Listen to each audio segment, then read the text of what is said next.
حدیث کی عظمت پر یہ حدیث سماعت فرمائے. حدیث اس طرح وعن زید بن ثابت رضی اللہ تعالی عنہ قال سمعت رسول اللہ صلی اللہ علیہ وسلم يقول نذر الله امرأ سمع منا حديثا فحفظه حتى يبلغه فرب حامل فقه إلى من هو أفقه منه ورب حامل فقه ليس بفقيه رواه ابو داود في كتاب العلم. حضرت امام ابی داؤد اس حدیث پاک کو ایسے ہی کتاب العلم میں لائے ہیں. میں نے پوری روایت ریفر کر دی ہے.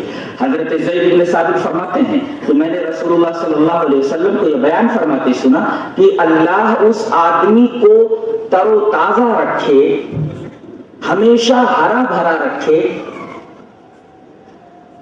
جو مجھ سے کوئی حدیث سنے اور اس حدیث کو یاد کر لے اور یاد کرنے کے بعد وہ حدیث ویسے ہی دوسروں تک پہنچا دے. تو اللہ ایسے آدمی کو ہمیشہ ہرا بھرا رکھے. جب سے یہ حدیث میں نے پڑھی ہے تب سے میں پوری حدیث ہی بیان کر رہا ہوں. اس کے بعد نبی کریم صلی اللہ علیہ وسلم نے ارشاد فرمایا فَرُبَّ حَامِلِ فِقْهٍ إِلَى مَنْ هُوَ أَفْقَهُ مِنْهُ. بہت سارے فقہ کے حامل, سمجھ کے حامل ایسے ہوتے ہیں کہ وہ بات اگر کسی دوسرے تک پہنچا دیں تو وہ پہنچانے والے سے زیادہ اچھی طرح اس بات کو سمجھا سکتے ہیں, سمجھ سکتے ہیں. اور آپ نے یہ بھی فرمایا کہ بہت سارے میری حدیث کو بیان کرنے والے فقیہ نہیں ہوتے.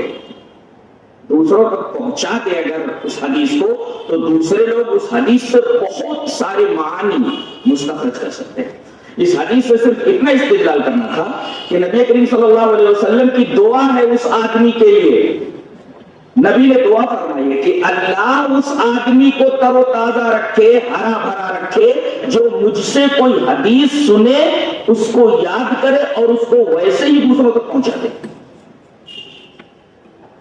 یہ پہلی حدیث ہے جو حدیث پاک کی عظمت بیان کرتی ہے کہ حدیث سن کر کے, یاد کر کے دوسروں تک پہنچانے میں کیا برکتیں ہیں اور کیا ثواب ہے, اور نبی کریم صلی اللہ علیہ وسلم نے اس آدمی کے بارے میں کیا دعا فرمائی.